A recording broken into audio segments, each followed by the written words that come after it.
بسم اللہ الرحمن الرحیم۔ السلام علیکم، آپ دیکھ رہے ہیں الف نیوز اور میں ہوں آپ کے ساتھ ماجد علی۔ شامل کرتے ہیں پاکستان اور دنیا بھر سے بریکنگ نیوز ہیڈ لائنز۔ چینی فضائیہ کی جاپان کے قریب فضائی مشقیں، کشیدگی بڑھنے کا خدشہ۔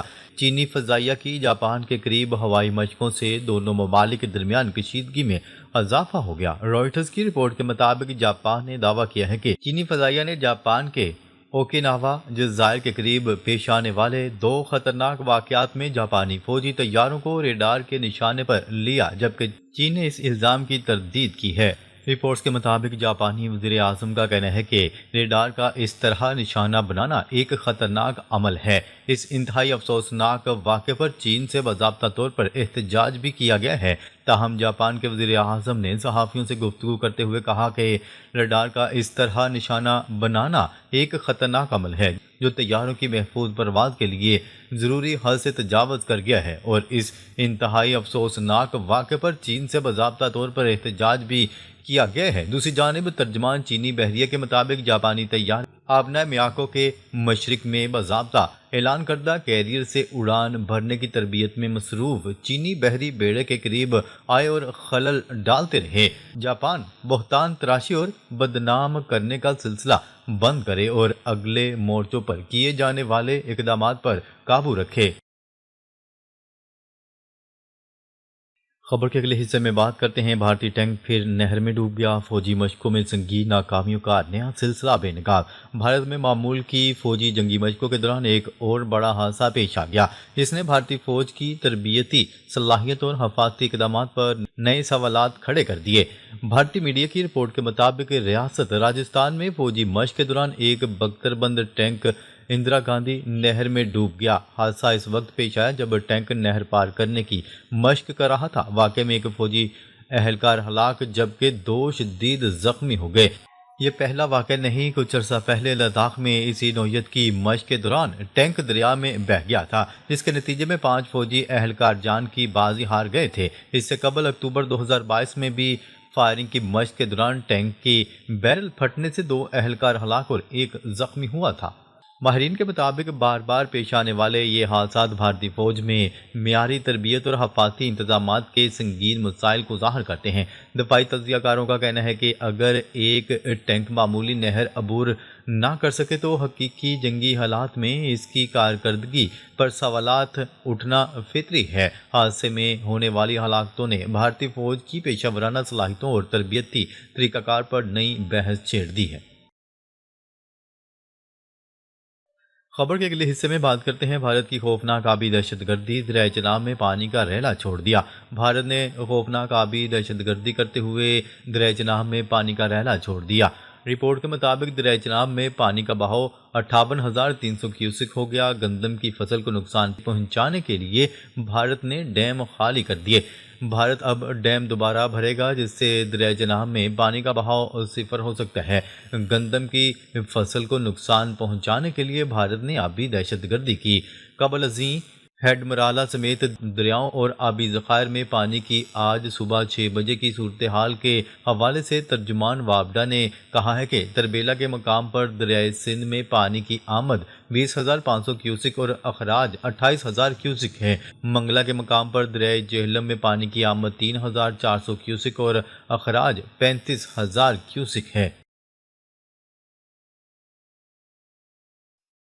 خبر کے اگلے حصے میں بات کرتے ہیں اسرائیلی آرمی چیف ایال زمیر کا کہنا ہے کہ غزہ میں امن معاہدے کے تحت انخلا کی یلو لائن اسرائیل کے ساتھ غزہ کی نئی سرحد ہے۔ غیر ملکی خبرساں ادارے کی رپورٹ کے مطابق اسرائیلی آرمی چیف نے غزہ میں موجود ریزرو فوجیوں سے بات چیت کرتے ہوئے کہا کہ یلو لائن ایک نئی سرحدی لائن اور آبادیوں کے لیے ایک جدید دفاعی لائن کی حیثیت رکھتی ہے۔ اسرائیلی آرمی چیف ایال زمیر کے مطابق غزہ میں امن معاہدے کے تحت انخلا کی یلو لائن اسرائیل کے ساتھ غزہ کی نئی سرحد ہے۔ واضح ہے کہ اسرائیلی فوج اس وقت غزہ کے 53% حصے پر قابض ہے۔ یاد رہے 10 اکتوبر 2025 سے نافذ العمل جنگ بندی معاہدے کے تحت طے پایا تھا کہ اسرائیلی فوج یلو لائن سے پیچھے چلی جائے گی، لیکن اس جنگ بندی معاہدے کے باوجود صہیونی فورسز کی جانب سے مسلسل معاہدوں کی خلاف ورزیاں جاری ہیں اور جنگ بندی کے دوران اسرائیلی فورسز اب تک 373 فلسطینیوں کو شہید کر چکی ہے۔ خبر کے اگلے حصے میں بات کرتے ہیں۔ احمد الشرع نے اسرائیل کی سرحدی پالیسی شام کے لیے خطرناک قرار دے دی۔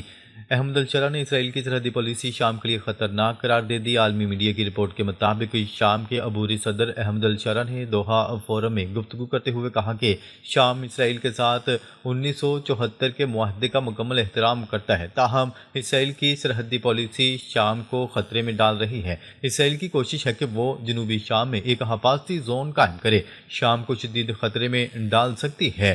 احمد الشرع نے اسرائیل پر الزام عائد کیا کہ وہ غزہ پر حملے کے بعد اپنی شفافیت کی وجوہات دیگر ممالک پر ڈال رہا ہے۔ احمد الشرع نے واضح کر دیا ہے کہ اسرائیل نے 8 دسمبر 2024 کے بعد سے آج تک شام پر 1000 سے زائد فضائی حملے اور 400 سے زائد زمینی عسکری دراندازی کی۔ دوحہ فورم 2025 کے پہلے روز ہونے والے ایک اجلاس سے خطاب میں احمد الشرع نے کہا کہ اسرائیل اپنے مسائل کو خطے میں دیگر ممالک پر منتقل کرتا ہے۔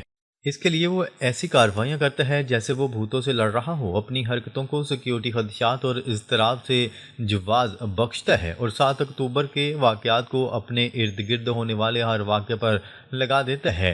انہوں نے مزید کہا کہ 8 دسمبر 2024 سے شام نے واضح مثبت پیغام بھیجے کہ وہ امن اور علاقائی استحکام کے لیے پرعزم ہیں، اور واضح کیا کہ وہ اسرائیل سمیت دیگر ممالک کو تنازعات میں گھسیٹنے سے گریزاں ہیں۔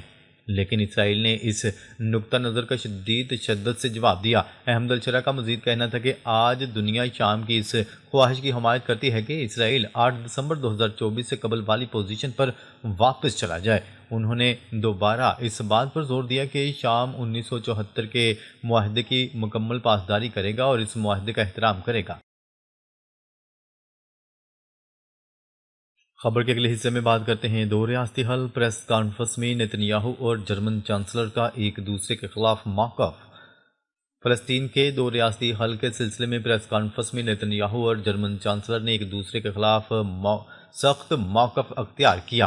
گزشتہ روز تل ابیب میں اسرائیلی وزیر اعظم نتنیاہو اور جرمن چانسلر نے مشترکہ پریس کانفرنس کی۔ نتنیاہو نے ہمدردی کا مظاہرہ کرتے ہوئے فلسطین کے دو ریاستی حل سے پھر انکار کر دیا، تاہم جرمن چانسلر نے کہا کہ جرمنی دو ریاستی حل کا حامی ہے۔ اسرائیلی وزیر اعظم نے کہا کہ مغربی کنارے کے موجودہ صورتحال برقرار رہے گی، ہماری عوام فلسطینی ریاست کے خلاف ہے۔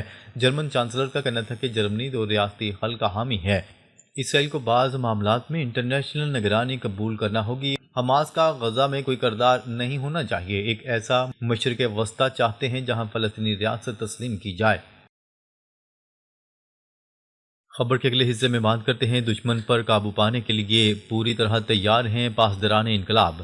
پاسداران انقلاب کا کہنا ہے کہ صہیونی ریاست سے مستقبل کی ممکنہ مارکہ آرائی کے لیے ایرانی فوج کے اسٹیلتھ میزائل کی تیاری کا آغاز کریں گے۔ بین الاقوامی خبرساں ادارے کی رپورٹ کے مطابق پاسداران انقلاب کے سربراہ میجر جنرل پاکپور کا کہنا تھا کہ گزشتہ ایران اسرائیل مارکہ میں شاید امریکیوں اور اسرائیلیوں کا خیال تھا کہ وہ ہمارے کمانڈرز کو شہید کریں گے تو ہمارا کمانڈ اسٹرکچر تباہ ہو جائے گا، مگر یہ ان کی بہت بڑی غلط فہمی تھی۔ رپورٹس کے مطابق کمانڈر پاکپور کا گزشتہ جنگ ایرانی حکمت عملی سے متعلق کہنا تھا کہ پاسداران انقلاب کی جانب سے داغے گئے میزائلوں نے اس 12 روزہ جنگ میں سب سے زیادہ اہم کردار نبھایا تھا۔ ان کا مزید کہنا تھا کہ ہم اس جنگ میں سامنے آنے والی اپنی کمزوریوں پر قابو پانے کی کوششیں کر رہے ہیں۔ ہم تکنیکی اور حربی اعتبار سے آج کسی بھی دشمن پر قابو پانے کے لیے پوری طرح چوکس اور تیار ہیں۔ دوسری جانب حزب اللہ کے سربراہ نعیم قاسم نے اسرائیل اور امریکہ پر الزام عائد کیے کہ وہ چاہتے ہیں کہ لبنانی حکام لوگوں کی بوچھاڑ کے نتیجے میں مذاکرات کریں۔ وہ ہمارے وجود کو ختم کرنا چاہتے ہیں، لیکن ہم اپنے آپ، اپنی عوام اور اپنے ملک کا دفاع کریں گے۔ ہم ہر چیز قربان کرنے کو تیار ہیں اور ہرگز ہتھیار نہیں ڈالیں گے۔ خبر کے اگلے حصے میں بات کرتے ہیں۔ Immigration crack down policy. امریکہ نے مزید 55 ایرانی شہریوں کو بے دخل کر دیا۔ امریکہ نے 55 ایرانی شہریوں کو ملک بدر کر دیا۔ ایران نے اپنے شہریوں کو امریکہ سے بے دخل کیے جانے کی تصدیق کر دی۔ ایرانی وزارت خارجہ کے ترجمان اسماعیل بقائی نے کہا کہ امریکہ کی جانب سے ملک بدر کیے گئے 55 ایرانی شہری آنے والے دنوں میں ایران پہنچیں گے۔ ایرانی حکام کا کہنا ہے کہ صدر ڈونلڈ ٹرمپ کی امیگریشن کریک ڈاؤن پالیسی کے تحت یہ ایرانی شہریوں کی دوسری بے دخلی ہے۔ ستمبر میں امریکہ نے 400 ایرانیوں کو بے دخل کرنا تھا۔ اس سے قبل امریکہ سے ملک بدر کیے گئے 120 ایرانی شہری دوحہ سے تہران پہنچے تھے۔ ناظرین، اب تک کے لیے اتنا ہی۔ مزید خبریں لے کر بہت جلد آپ کی خدمت میں حاضر ہوں گے، تب تک کے لیے اپنا خیال رکھیے گا۔ اللہ نگہبان۔